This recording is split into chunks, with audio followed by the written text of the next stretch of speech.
Okay, good morning, 11th class. So 11th class we were on our chapter the three orders, जहाँ पे हमने basically medieval Europe के बारे में पढ़ा था और हमने ये पढ़ा था कि कैसे चेंजेस के कारण जो सोशल ऑर्डर है वो बेसिकली थ्री कैटेगरीज में डिवाइड हो गया था, जिसमें हमने पढ़ लिया था फर्स्ट ऑर्डर, सेकंड ऑर्डर और third order.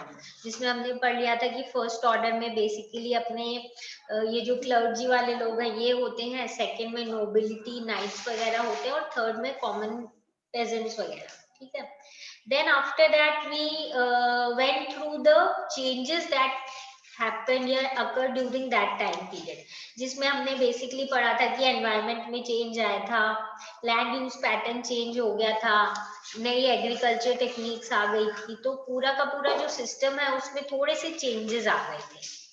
And now we can say that because of those changes, we may say that one more order or one more categorization of social division started to appear.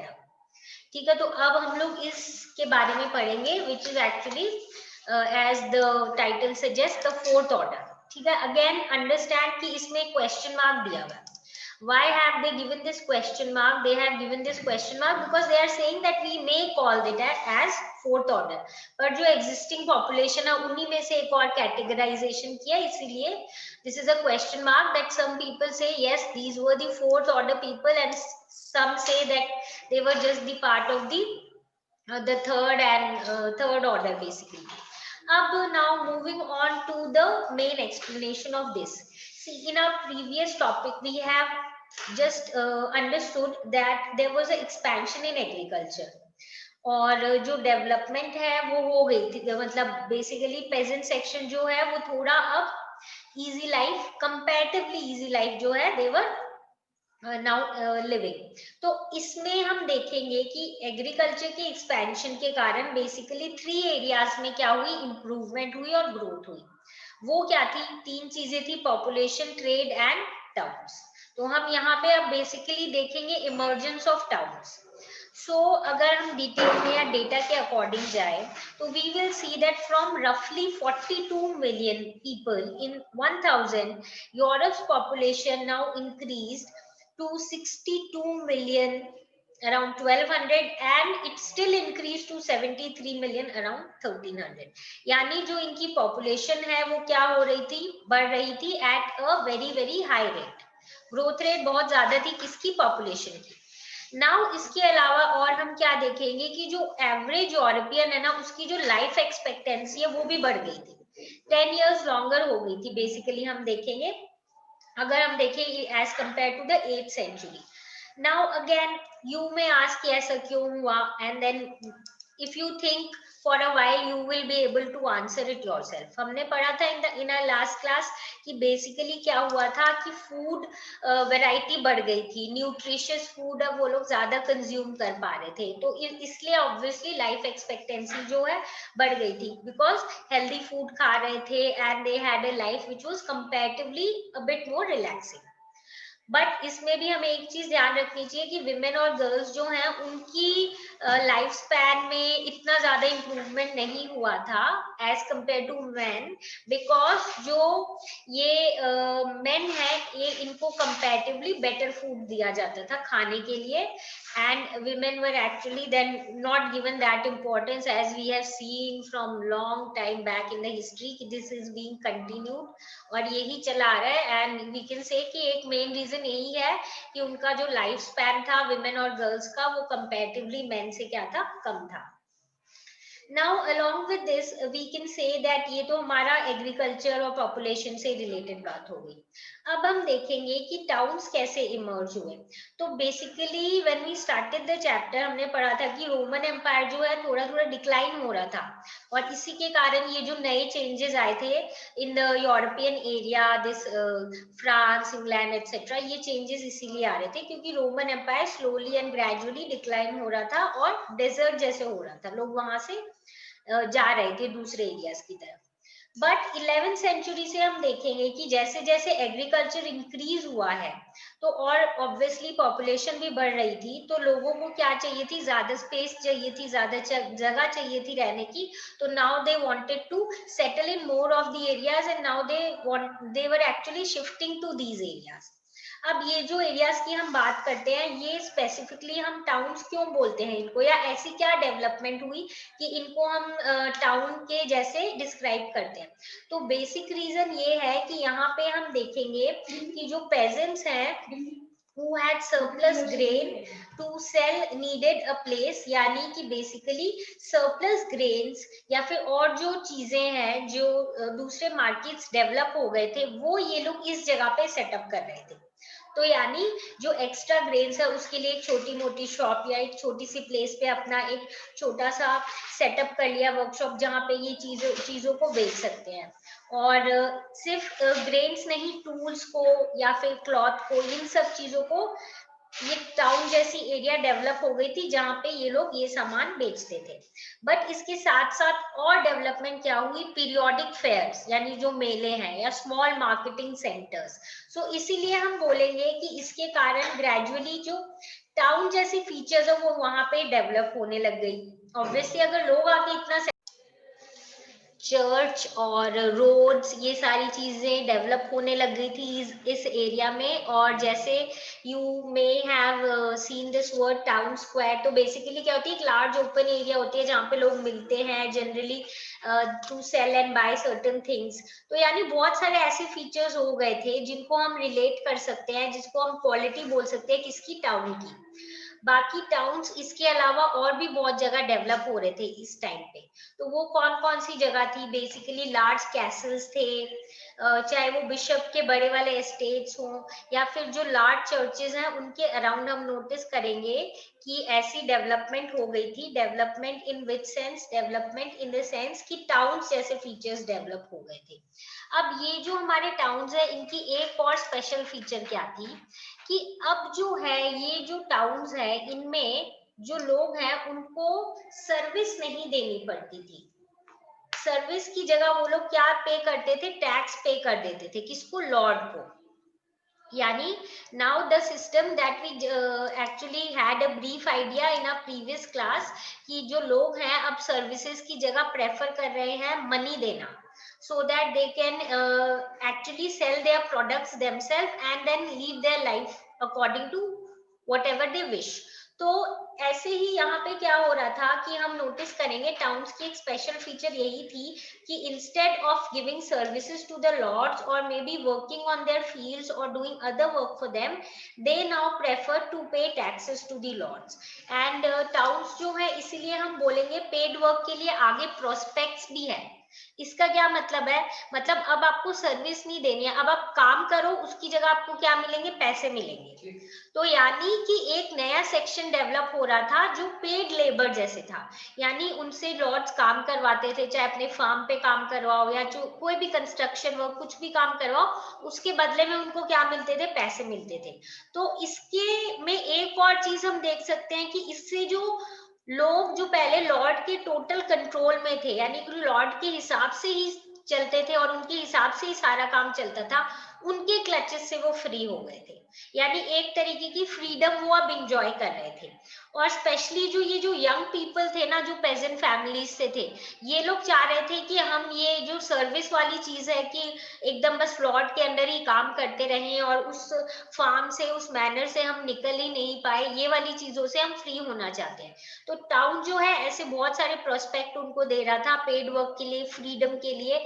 इसीलिए एक popular saying भी थी उस time पे, वो थी town air makes free. यानी कि एक तरीके से आप टाउन में जाओगे तो you will lead a comparatively free life. इसी से रिलेटेड ऑब्वियसली अब जब ये पता चल गया है कि एक अपने पास एक्स्ट्रा स्पेस है जहाँ पे अपने क्या कर सकते हैं, मतलब फ्रीडम इंजॉय होती है कंपैरेटिवली, तो एक सेक्शन जो है हम देखेंगे जो सर्व्स थे, जो समवॉट बॉन्डेड लेबर जैसे थे, उनके पास एक और अपॉर्चुनिटी आ गई थी। वो क्या करने लग गए थे, मैनर्स वगैरह से भागने लग गए थे और जाके टाउन्स में छिप जाते थे। अब एक कंडीशन थी वहां पे कि अगर एक सर्फ जो है वो 1 ईयर और 1 डे के लिए ऐसी जगह पे छुपा रहा, या मतलब बेसिकली ऐसी जगह पे रहा जहां पे उसका जो लॉर्ड है वो उसको आइडेंटिफाई नहीं कर पाया या डिस्कवर नहीं कर पाया, उसको ढूंढ नहीं पाया कि वो कहाँ पे है। तो फिर उस टाइम पीरियड के बाद उस सर्फ को एक फ्री मैन मान लिया जाता था। अंडरस्टूड, मतलब they had now scope of becoming free, कि आप भाग जाओ वहां से और फिर जाके ऐसी जगह जाके सेटल हो जाओ, या ऐसी जगह जाके काम करो या छुप जाओ जहां पे आपको 1 साल और 1 दिन तक अगर आपका लॉर्ड नहीं ढूंढ पाया तो उसके बाद से आप उसका आपके ऊपर कोई राइट नहीं होगा, आप एक फ्री मैन हो जाओगे। तो मैनी पीपल्स, इसीलिए जो टाउन में बहुत सारे जो लोग थे वो या तो फ्री पेजेंट थे या फिर एस्केप जो सर्व हुए हुए वो। और ये लोग काम क्या प्रोवाइड करते थे, ये लोग प्रोवाइड करते थे अनस्किल्ड लेबर, यानी जो लेबर का काम होता है, कुछ ऐसा काम जिसमें कोई स्पेसिफिक स्किल नहीं चाहिए भाई, कंस्ट्रक्शन वर्क है या और कोई लेबर रिलेटेड वर्क है जिसमें उनको थोड़ा सा बता दो और वो बस वो काम कर देते हैं। ऐसे वाले काम ये लोग जो हैं, कौन, जो फ्री पेजेंट्स और एस्केप सर्व्स है, वो लोग काम ये वाले करने लगे। इसके साथ ही हम देखेंगे यहाँ पे शॉपकीपर्स और मर्चेंट्स भी बहुत सारे थे। और फिर धीरे धीरे अब किस चीज की नेसेसिटी या जरूरत पड़ी, स्पेशलाइज स्किल्स की, क्योंकि अब एक बहुत बड़ा सेक्शन ऑफ पॉपुलेशन जो है वो इस एरिया में रहने लग गया। और हम नोटिस करेंगे, ठीक है, ये जो फ्री सर्व्स थे या फिर फ्री पेजेंट्स थे, ये लोग तो अनस्किल्ड लेबर करते थे, पर इसके साथ साथ टाउन्स में शॉपकीपर्स और मर्चेंट्स रहते थे who were becoming rich day by day and were involve in lot of work. तो इनको स्पेशलाइज स्किल्स की जरूरत होती थी। और अगर हम स्पेसिफिकली बात करें, जैसे बुक में मेंशन है, बैंकर्स, लॉयर्स, इन लोगों की अब जरूरत पड़ने लग गई इन टाउन्स। तो ऑब्वियसली ये जो सेक्शन है which was becoming gradually important became a very important part of the town, the new you can say towns, और ये जो पूरी डेवलपमेंट हो रही है।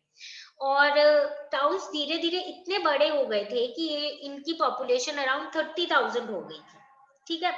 एंड अब ये माना जाता है कि ये वाले जो लोग हैं इनको हम बोल सकते हैं क्या, fourth order, that these people are the fourth order people. Okay, and then इसके बाद हम देखेंगे कि ये जो पूरा ये जो इकोनॉमिक ऑर्गेनाइजेशन है, ये जो पूरा सिस्टम टाउन्स में डेवलप हो रहा है, जिस टाइप के चेंजेस आ रहे हैं, ये बेसिकली बेस्ड है ऑन गिल्ड। गिल्ड बेसिकली क्या होता है, गिल्ड एक तरीके का एसोसिएशन होता है ऑफ द क्राफ्ट्समैन और ट्रेडर्स। और मिडिवल पीरियड में हम बोलेंगे बेसिकली जो स्किल्ड वर्कर्स है ना, मिडिल एजेस वाले, वो लोग एक एसोसिएशन बना देते अपना।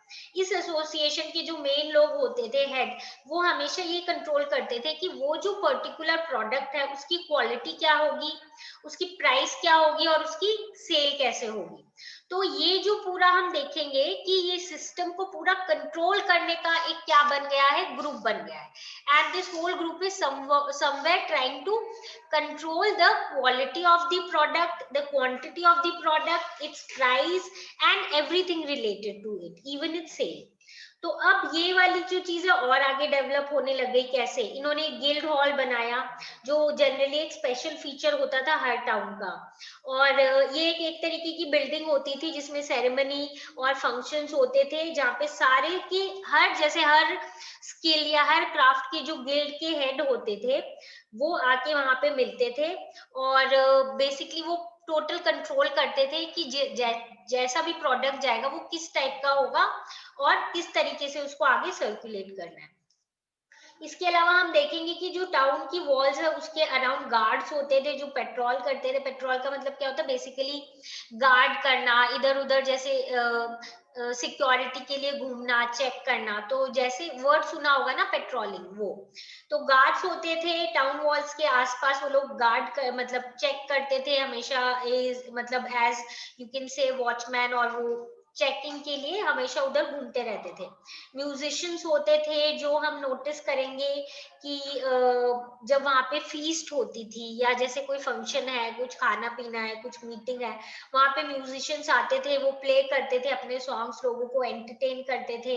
और जो सिविक प्रोसेशंस होते थे, यानी कॉमन पीपल की जो मूवमेंट होती थी, रैलीज, इस टाइप की जो चीजें होती थी, वहां पे भी ये म्यूजिशियंस आते थे। और जो इनकीपर्स मतलब बेसिकली हम बोलेंगे जहाँ पे लोग आके रुकते हैं, सम हाउसेस जैसे बेसिकली टूरिस्ट या अगर ट्रेडर कोई आया है एक जगह से दूसरी जगह, गेस्ट हाउस जैसे, तो वहां पे रुकते, तो वहां पे भी ये म्यूजिशियंस आते थे, and these musicians used to entertain the people. Now हम देखेंगे कि 11वीं सेंचुरी तक क्या हुआ था। कुछ नए ट्रेड रूट आ गए थे, ठीक है, बेसिकली वेस्ट एशिया के साथ। तो इसमें कुछ अपने पास एग्जांपल है, जैसे स्कैंडिनेविया जो है बेसिकली नॉर्वे और इस एरिया के अराउंड है।